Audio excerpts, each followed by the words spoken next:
Unlocking the mysteries of vertebrate evolution often hinges on uncovering the earliest and most primitive anatomical features, yet many key structures remain elusive due to preservation gaps or technological limitations.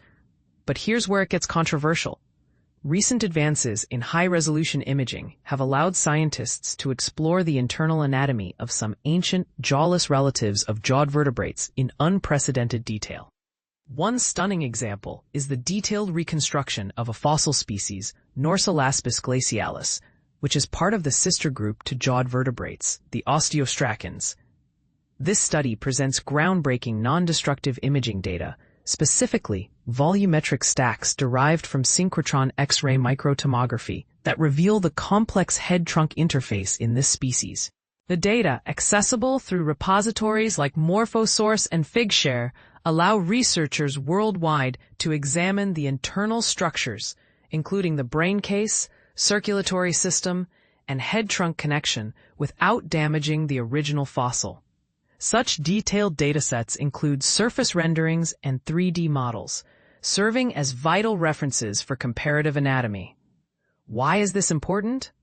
Well, the anatomy of these ancient fish-like vertebrates holds clues to how the head and trunk first connected, a pivotal step in vertebrate evolution. Traditionally, the origin of the head-trunk interface was inferred indirectly or from incomplete fossils.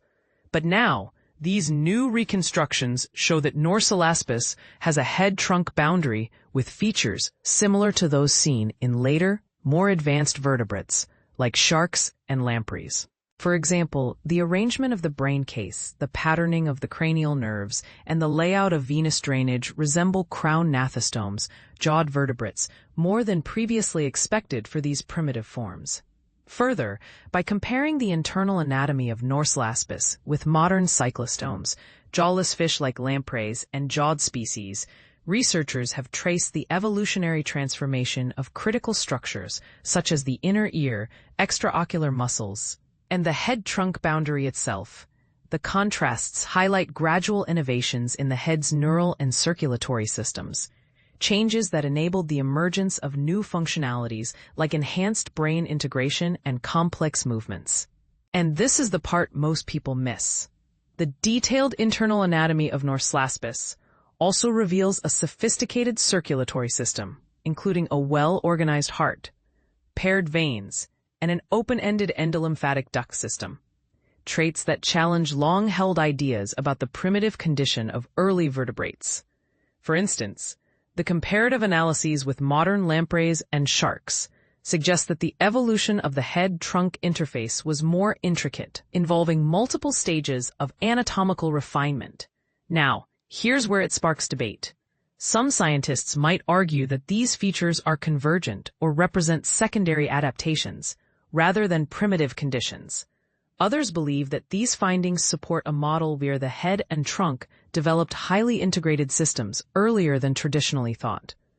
Does this mean our understanding of vertebrate origins needs a rewrite? Plenty of scientists are ready to voice both agreement and critique. The extensive data and detailed figures accompanying this work may get a treasure trove for evolutionary biologists, encouraging new hypotheses, refining existing models, and fueling debates that might reshape how we perceive our earliest vertebrate ancestors. As you digest these findings, ask yourself, do these features in Norsolaspis truly mark a transitional stage or an independent evolutionary experiment? The conversation is just beginning. So, what's your take?